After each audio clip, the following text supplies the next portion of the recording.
गणेश भगवान की। तो ये दुर्वा का जो क्रम है इसको जरा समझिएगा बहुत अच्छे से, सावधानी से। दुर्वा की इस तरह से जो ये भाग रहते हैं, ऐसे 7 भाग दुर्वा के लेना है। कितने भाग लेना है? 7 भाग। 7 भाग दुर्वा के लेकर 5 बेलपत्र के साथ, बेलपत्री कितनी होना चाहिए? 5। 7 भाग दुर्वा के लेना है, 5 बेलपत्र लेना है, और लकुलेश महादेव का नाम लेकर कृपा का वर्णन। महाराज 7 दुर्वा, 5 बेलपत्र, लकुलेश महादेव का स्मरण कर कर, भगवान शिव का स्मरण कर कर, शंकर भगवान पर प्रदोष या सोमवार की अष्टमी या शिवरात्रि के दिन भगवान देवाधिदेव महादेव के शिवलिंग के ऊपर अपने हृदय की कामना कर कर भगवान शिव को समर्पित करें। बाबा देवाधिदेव महादेव को समर्पित करें, वो सुख का देने वाला।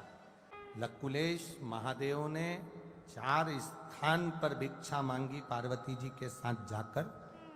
4 शिष्य उन्होंने बनाए जिनका नाम था कौरुष्य, गर्ग, मित्र और कुशिक। लकुलेश भगवान ने चारों के दरवाजे पर से भिक्षा मांगने के बाद अपने स्वरूप को एक शिवलिंग के रूप में स्थापित किया, जिसका नाम कायावरोह, जिस शिवलिंग का नाम कायावरोहनेश्वर के नाम से उज्जैनी में विराजमान हुआ।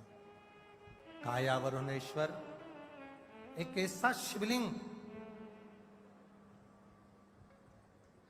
कायावरुणेश्वर एक ऐसा शिवलिंग स्वयं लकुलेश भगवान ने अपने स्वरूप से प्रकट किया। हम एक बात कहें तुम लोगों से, स्मरण में रखिएगा अपने जीवन में।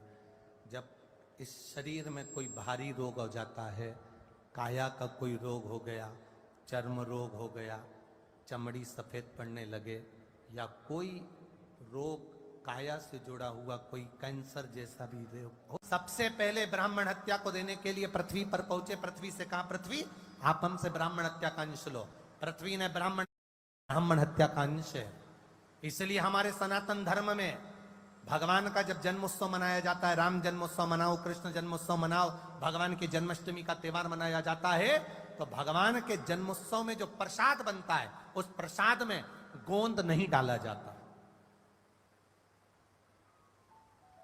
अगर कोई स्त्री का जापा हुआ है, कोई नारी का जापा हुआ है, किसी की यहां गर्भ था, बच्चा हुआ है, तो गोंद के लड्डू बनाकर खूब खिलाओ, मना नहीं। पर भगवान के प्रसाद में गोंद कभी नहीं डलता, क्योंकि उसमें ब्राह्मण हत्या का दोष होता है। दूसरा स्थान दिया अग्निदेव, आप हमसे ब्राह्मण हत्या का अंश ले लो। अग्नि ने ब्राह्मण हत्या का अंश लिया, तो अग्नि की लो में जो नीले कलर की लो होती है वो ब्राह्मण हत्या का अंश होती है। नीली लपट ब्राह्मण हत्या का अंश है। अग्नि का जो पीला भाग रहता है वो देव भाग रहता है, पर अग्नि में जब नीली लपट आ जाती है तो उसमें ब्राह्मण हत्या का अंश लग जाता है। शिव महापुराण की कथा कहती है, जब यज्ञ करता ब्राह्मण विद्वज्जन भूदेव जब यज्ञ कराते हैं, यज्ञ कराते समय अग्नि की आंच को, अग्नि को ज्यादा ऊंचा नहीं जाने देते। पास में एक शरबत बनाकर रखते हैं, थोड़ा सा दूध दही रखते हैं, जैसे ही आंच ऊपर होती है वो गिलास में भरकर, लोटे में भरकर अग्नि में डाल देते हैं, आंच को ठंडा कर देते हैं। क्यों?